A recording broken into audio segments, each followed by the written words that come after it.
Bismillahirrahmanirrahim. Assalamualaikum warahmatullahi wabarakatuh. Apa kabar semuanya, kakak kelas 8 dan para subscriber? Semoga selalu dalam perlindungan Allah dan tetap jaga prokes ya. Baiklah, sebelum kita mulai di part terakhir dari sistem ekskresi pada manusia, kita berdoa dulu. Semoga apa yang kita pelajari Allah beri kemudahan dalam menyerap ilmunya, kemudian Allah berikan pemahaman dan mendapatkan pahala. Berdoa dimulai. Amin. Baiklah, sekarang kita sudah masuk ke part terakhir, organ terakhir dari sistem ekskresi. Kemarin kita di part 1 udah ada paru-paru sama hati, kemudian part 2 ada kulit. Sekarang di part ketiga itu adalah tentang ginjal, yang mana ekskretnya adalah berupa urin ya. Nah, di sini ginjal itu merupakan salah satu organ ekskresi yang mengeluarkan ekskret tadi ya, berupa urin. Jadi proses pembentukan urin itu adanya di ginjal. Nah, barulah organ pengeluarannya adanya di uretra gitu ya, di organ kelamin masing-masing. Nah, seperti halnya kayak paru-paru, tempat prosesnya keluarnya karbon dioksida pun juga adanya di paru-paru, tapi tempat keluarnya adalah di hidung. Jadi seperti itu. Nah, di sini selain untuk pembentukan urin, ginjal itu juga mempunyai fungsi lain, yaitu dia sebagai sistem kekebalan tubuh pada manusia atau sistem imunitas tubuh. Jadi sebenarnya kita sudah punya penjagaan sendiri ya, banyak ya. Kayak kemarin kita udah belajar tonsil ya, amandel ya, itu juga salah satu sistem kekebalan tubuh kita. Nah, di sini bentuk ginjal itu seperti biji kacang merah panjang sekitar 10 cm dengan massa kurang lebih 170 gram. Terletak di dalam rongga perut, berjumlah ada 2 buah dan berwarna merah keunguan. Di sini kita punya 2 ginjal ya. Manusia itu bisa bertahan hanya dengan 1 ginjal pun juga bisa. Tapi udah pasti tadi kan dibilang fungsinya adalah sebagai sistem imun tubuh ya kan. Nah, mentang-mentang bisa 1 doang, nah terus dijual gitu ginjalnya, enggak ya. Karena udah pasti sistem kekebalan tubuhnya berkurang ya, jadi enggak seimbang. Nah, ini nanti takut ya mentang-mentang bisa hidup dengan 1 ginjal malah dijual gitu kan. Nah, malah jadi menyebabkan infeksi lain. Nah, jadinya ya harus kita jaga sesehat mungkin ya. Nggak adalah jual beli organ gitu juga, kita nggak boleh sebenarnya ya. Bersyukur dengan apa yang kita punya. Nah, di sini ginjal bagian kiri terletak lebih tinggi daripada ginjal bagian sebelah kanan. Kenapa bagian kiri itu lebih tinggi? Karena di sini Allah jawab ya, jika letak ginjalnya kanan sama kiri itu sama, maka yang terjadi adalah tabrakan dengan hati. Jadi kalau misalnya di dalam tubuh kita nih ya, di dalam antara perut sama dada, nah itu di sebelah kanan itu ada organ hatinya ya, makanya yang letak sebelah kanan itu lebih rendah ginjalnya, yang sebelah kiri itu lebih tinggi. Nah, Allah jelaskan dalam surat Al-Infitor ayat 6-8. Hai manusia, apakah yang telah memperdayakan kamu berbuat durhaka kepada Tuhanmu yang Maha Pemurah, yang telah menciptakan kamu lalu menyempurnakan kejadianmu dan menjadikan susunan tubuhmu seimbang. Dalam bentuk apa saja yang Dia kehendaki, Dia menyusun tubuhmu. Artinya apa? Jadi belum tentu yang kita anggap gak balance deh, kayaknya gak rapi gitu ya. Kok yang kanan lebih rendah ginjalnya naruhnya dibandingkannya sebelah kiri, jadinya nggak bagus gitu. Ternyata apa yang Allah susun sedemikian rupa itu sudah merupakan kesempurnaan yang luar biasa. Kayak misalnya gini deh, kalau kamu punya pengeditan Photoshop atau apa gitu ya, coba kamu foto muka bagian kanan kamu aja ya, kemudian kamu flip. Jadi muka yang kanan itu jadikan sebelah kiri. Nah, coba kamu bayangkan kalau misalnya kamu modifikasi seperti itu, ternyata antara muka kanan dan muka sebelah kiri itu nggak sama. Kalau misalnya kita flip sama, nah itu jadinya aneh ya. Nah ini berarti menandakan bahwa memang dalam apa yang kita lihat itu sempurna malah nggak sempurna, tapi apa yang Allah ciptakan terlihat yang nggak sempurna itu malah terlihat sangat-sangat sempurna ya. Jadi ya kita bersyukur atas apa yang Allah berikan kepada kita. Udah sebaik-baik ciptaan ya. Lanjut, tadi ginjal itu ekskretnya adalah berupa urin ya. Yang mana urin yang normal, urin yang sehat itu dia kandungannya terdiri dari ada air, ada garam mineral, ada urea, ada bilirubin, ada biliverdin ya.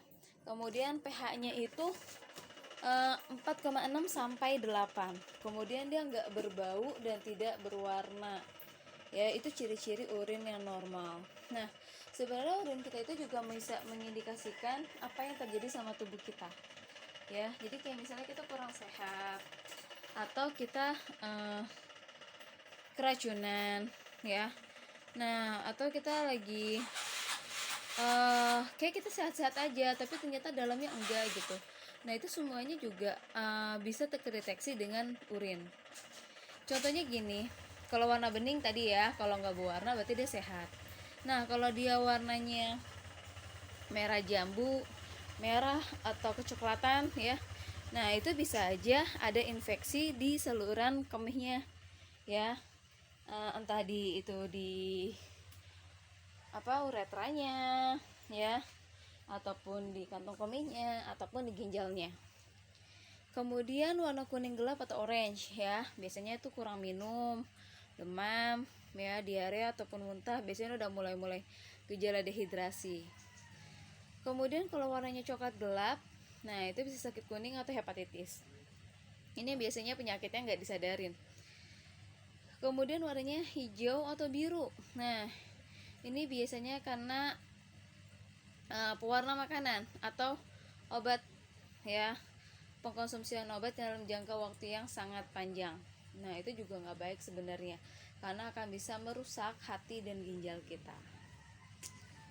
Oke, jadi ya mencegah lebih baik daripada mengobati ya semuanya. Baiklah, sekarang kita sudah masuk, kita pelajarin secara detail tentang organ ginjal. Jadi di sini kalau misalnya proses pembentukan urin secara umum ya, jadi urin itu diproses ya melalui ginjal. Nah kemudian urinnya udah jadi, nah itu dimasukkan ke dalam yang namanya ureter nih ya. Jadi di sini di ginjal ya, urin itu diproses. Nah kemudian masuklah ke dalam ureter ya. Nah ini di ureter ini dia tuh udah ngalir urin yang udah jadi ya. Nah nanti tapi sebelum dikeluarkan dia harus ditampung dulu di kantung kemih atau di bladder namanya. Nah kemudian kalau misalnya sudah kantung kemih ini dia sifatnya elastis ya, sifatnya elastis. Nanti kalau misalnya udah penuh gitu ya, baru deh kamu ngerasa anyang-anyangan gitu, pengen pipis gitu ya, pengen buang air kecil, baru deh dia keluar melalui uretra ya, dari organ kelamin kalian masing-masing. Kalau pada laki-laki itu uretranya dia bergabung dengan tempat keluarnya tempat keluarnya sperma ya. Jadi tempat keluarnya sperma sama tempat keluarnya urin itu salurannya sama, yaitu uretra.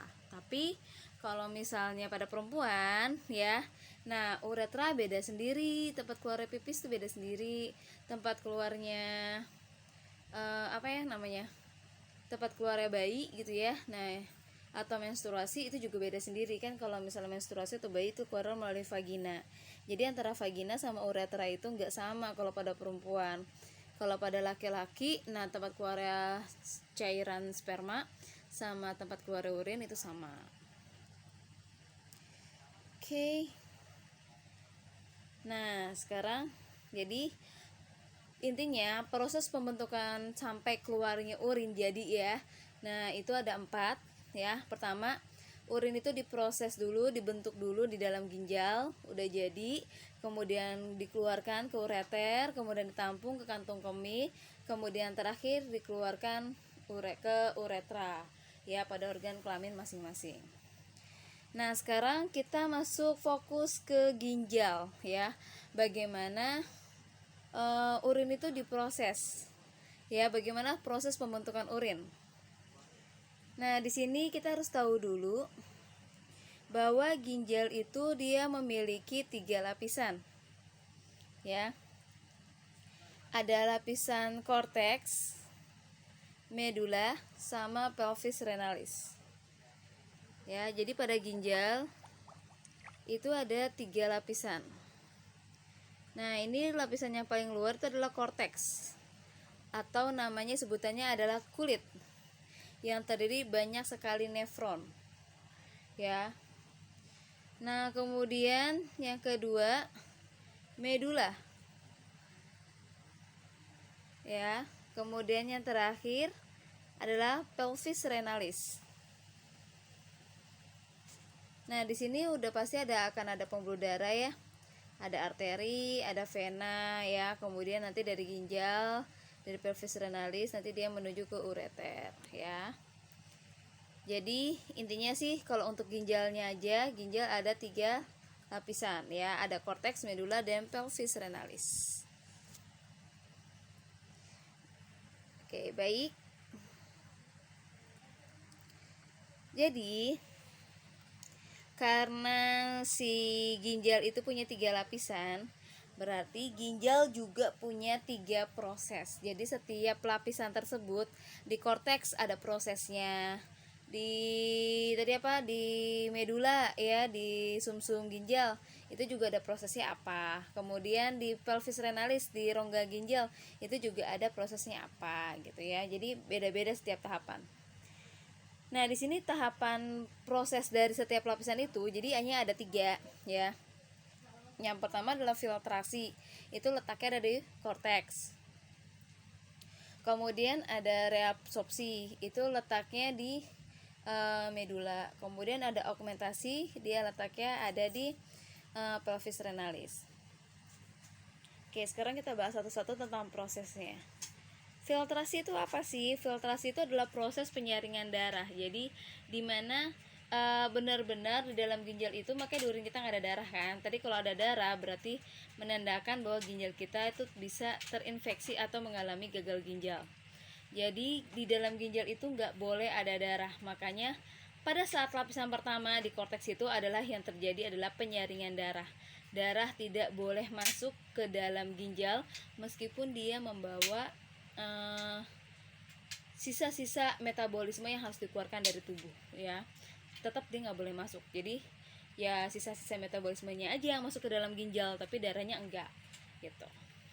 Nah, kemudian proses reabsorpsi yaitu proses penyaringan, proses penyerapan kembali zat-zat yang masih dan harus diserap oleh tubuh ya, kayak misalnya ada protein, ada albumin ya, ada glukosa. Nah, itu semuanya harus diserap, karena kalau nggak diserap nanti dia keluar bersama dengan urin yang udah jadi. Nah, nanti bisa menyebabkan penyakit. Tadi kan di urin normal tuh ibu sebutinnya ada air, garam, sama urea kan, bilirubin, biliverdin gitu kan. Nggak ada kan glukosa, nggak ada protein. Nah, karena memang kalau misalnya di urin kalian ada glukosanya, ada gulanya, nah itu berarti kalian mengidap penyakit diabetes tuh ya. Makanya di proses reabsorpsi ini, penyerapan kembali, ada yang wajib banget diserap dan ada yang nggak wajib diserap gitu ya. Yang wajib diserap itu ya protein sama glukosa. Kemudian yang terakhir adalah proses augmentasi. Jadi setelah tadi yang wajib diserap benar-benar udah keserap banget, nah terus udah jadi nih urinnya. Nah, masuklah ke tahapan augmentasi, proses pengeluaran zat sisa yang sudah tidak digunakan lagi, yaitu tadi, yaitu urin gitu. Oke. Oke, kita masuk. Nah, di sini Ibu jelasin.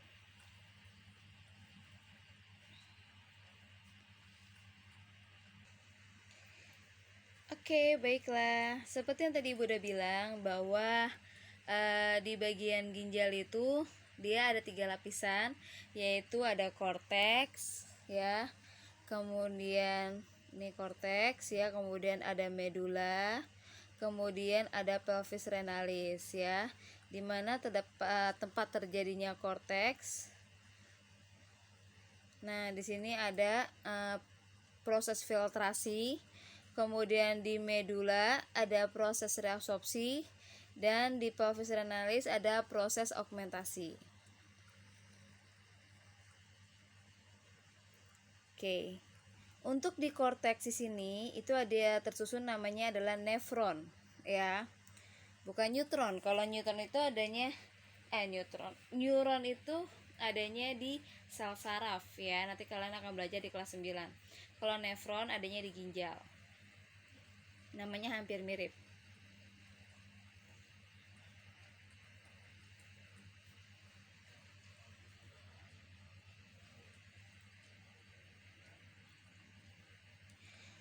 Nah, untuk di ginjal itu sendiri, kalian bisa perhatikan di gambar.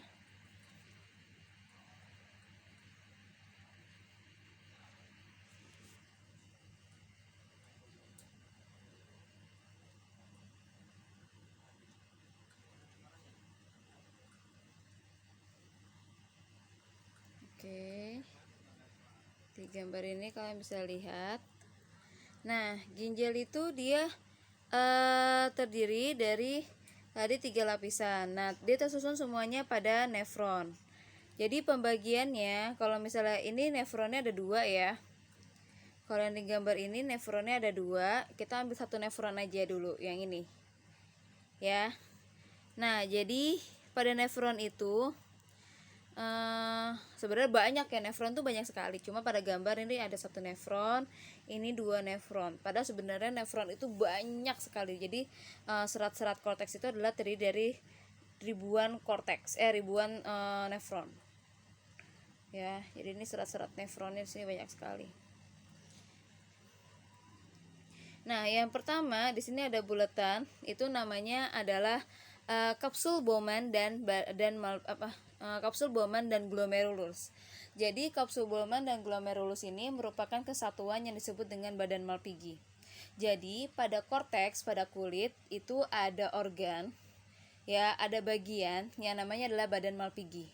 Yang mana badan Malpighi di sini, ya, itu dibagi menjadi 2, yaitu kapsul Bowman, kapsul tempatnya, dan glomerulus penyaringnya. Karena memang di korteks di sini merupakan tempat proses, ya, tempat proses penyaringan darah. Berarti harus ada alat saringnya. Nah, harus ada alat filtrasinya. Alat saringnya ini atau alat filtrasinya ini adalah si glomerulus. Kalau kita mau nyaring harus ada tempat, ya kan? Nah, tempatnya itu adalah kapsul Bowman. Jadi kesatuan yang buletan ini, ya, ini nih, ini namanya adalah badan Malpighi, yang terdiri dari alat saring darah yaitu glomerulus dan tempat penyaringan darah yaitu adalah kapsul Bowman. Jadi buletan ini namanya kapsul Bowman, di dalamnya ada glomerulus, tempat buat menyaring darah. Jadi pada saat darah bersama dengan sisa metabolisme lainnya masuk ke dalam ginjal, itu dia masuk pertama kali adalah ke badan Malpighi, ya, yang ada di korteks. Kemudian kesaringlah si darah oleh si glomerulus, sehingga darah tidak bisa lanjut masuk ke dalam ginjal. Tapi kalau darah bisa masuk ke dalam ginjal, berarti ada kerusakan tentunya di glomerulus dan kapsul Bowman. Nah, di sini ada apa aja yang masuk. Jadi kalau darah, ya udah darah keluar lagi ke dalam keluar lagi dari ginjal, ya, dia masuk ke pembuluh darah. Nah, selanjutnya sisa metabolisme ini ada apa aja? Yaitu tadi ada air, ada garam, ada urea, ada bilirubin, ada biliverdin. Kemudian ada apa lagi, ya? Ada protein, ada glukosa, ya. Banyak, ya. ada hormon-hormon yang terlarut, kemudian ada obat-obatan yang kalian minum. Nah, itu semuanya sisa metabolisme yang dibawa dari seluruh tubuh ke dalam ginjal. Nah, kemudian habis dari badan Malpighi sudah disaring darahnya udah nggak bisa masuklah dia ke tubulus proksimal. Ya, masuk ke tubulus proksimal nih ya, yang ini nih. Apa itu tubulus proksimal? Kalau udah mulai ke tubulus proksimal, berarti dia sudah masuk ke lapisan yang kedua, yaitu adalah medula atau sumsum ginjal. Yang mana pada medula atau sumsum ginjal ini terdapat proses reabsorpsi, yaitu tempat penyerapan kembali zat-zat yang wajib dan harus diserap, yang wajib dan sunnah ibaratnya diserap oleh tubuh kita. Yang wajib diserap apa? Yang wajib diserap adalah tadi protein. Ya, kenapa? Karena kalau misalnya protein nanti sampai ada di proses augmentasi, berarti ada infeksi, ada kerusakan pada medulanya. Nah, kemudian bukan hanya ada kerusakan pada medulanya, tapi juga bisa menyebabkan penyakit albuminaria. Kemudian yang wajib diserap yang kedua adalah glukosa. Nah, karena kalau misalnya di sini glukosa sampai ke urin, berarti kalian menderita penyakit diabetes. Jadi di urin itu nggak boleh ada glukosa. Nah, masuklah sama dari tubus proksimal dia ke lengkung Henle sini ya. Nah, ini lengkungan yang ini namanya lengkung Henle. Ini masih di medula. Ya, masih di sumsum ginjal. Masih di proses reabsorpsi. Masih menyerap yang wajib, yaitu protein dan glukosa. Yang sunnah apa? Misalnya kalian jarang minum, tapi kalian tetap masih pipis gitu kan, masih buang air kecil. Nah, apa yang terjadi? Nah, karena tubuh kalian kekurangan cairan, maka urin yang ada tadi di ginjal ini, dia airnya akan diserap gitu ya, biar kalian gak dehidrasi. Tapi hasilnya ya nanti urinnya dia akan berwarna. Kenapa? Karena strukturnya jauh lebih komposisinya jauh lebih kental gitu. Oke. Nah, nanti kalau misalnya semuanya udah diserap ya, kalau air ya enggak, kalau misalnya kalian banyak minum ya udah, kalian kan tubuh kalian gak dehidrasi ya, kalian airnya nggak akan diserap oleh tubuh lagi gitu. Kayak misalnya lagi garam juga sama ya, kalau tubuh kalian gak terlalu membutuhkan garam ya dia nggak akan diserap. Tapi kalau tubuh kalian butuh garam, nah garam yang direabsorpsi dia akan diserap. Nah, kemudian baru deh habis dari tubulus proksimal ya, habis dari tubulus proksimal kemudian ke lengkung Henle, baru terakhir adalah ke sini. Ini yang terakhir adalah tubulus distal ya. Tubulus distal ini berarti lapisannya terakhir, dia adanya di lapisan pelvis renalis atau rongga ginjal, yang mana dia terdapat proses augmentasi, yaitu proses pengeluaran zat-zat yang sudah tidak lagi dibutuhkan oleh tubuh. Apa? Ada air, ada garam, ada urea ya, itu yang udah nggak dipakai lagi oleh tubuh kalian. Itu berarti isinya udah urin jadi ya, udah urin normal ya, atau disebutnya juga kadang urin sekunder. Nah, nanti dari pelvis renalis berarti udah sampai sini nih ya. Dari pelvis renalis baru deh ke ureter. Nanti dari ureter ditampung di kantung kemih, kemudian keluar melalui uretra. Selesai. Gampang kan? Itu prosesnya ya, Kak. Nah, ini udah Ibu bikinkan tabel biar kalian lebih jelas.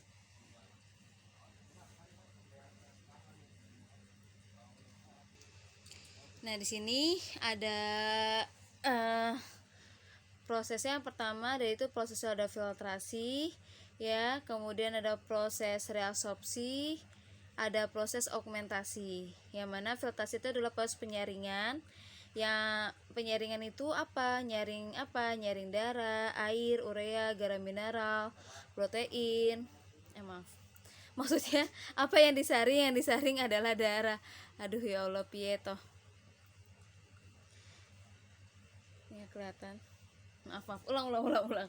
Jadi di sini, jadi ini bikin tabel biar lebih mudah ya. Jadi di sini ada proses, yaitu namanya proses filtrasi, yaitu proses penyaringan. Apa yang disaring? Yang disaring adalah darah, ya. Jadi pada saat masuk ke dalam ginjal, nah dia pertama kali akan masuk ke lapisan yang pertama, yaitu korteks, ya, dimana di dalam korteks itu ada kapsul Bowman dan glomerulus. Nah, kalau misalnya kapsul Bowman dan glomerulus satu ini namanya adalah badan Malpighi. Di sini dia itu nyaring darah. Jadi darah itu ngebawa sisa metabolisme dari luar ginjal ke dalam ginjal. Cuman darah nggak boleh masuk ke dalam ginjal. Jadi dia nanti nurunin air, urea, garam mineral, protein, glukosa, dan zat terlalu lainnya masuk ke dalam ginjal. Nah, itulah yang disebut dengan urin primer. Nah, kemudian kalau misalnya darahnya udah kesaring, ya, nah masuklah lagi ke lapisan yang kedua, yaitu medula, ya, tepatnya di tubulus proksimal dan lengkung Henle. Nah, di sini terjadi proses yang namanya reabsorpsi, tepat proses penyerapan kembali zat yang masih dibutuhkan oleh tubuh. Apa? Protein, glukosa, hormon, ya, atau air, ya. Nah, tapi air itu nggak semuanya ya, karena kalau misalnya air semuanya diserap oleh tubuh kita, nanti kalian akan menderita batu ginjal, ya, karena semua zat larut ini dia bentuknya nanti akan menjadi padat. Oke, jadi dia nggak boleh. Nah, ini adalah urin sekunder. Nah, jadi kalau misalnya udah diserap, nah berarti kan di sini udah nggak ada protein, udah nggak ada glukosa, ya, tinggal air, urea, garam. Nah, barulah dia ke tahapan yang ketiga, augmentasi, proses pengeluaran zat sisa metabolisme yang sudah tidak lagi digunakan oleh tubuh. Tepatnya, ya, ada di pelvis renalis, yaitu bagian tubulus distal. Nah, dia sudah mengeluarkan urin normal nih ya. Urin sekunder yang udah jadi, yaitu air, urea, dan garam mineral. Gitu, selesai.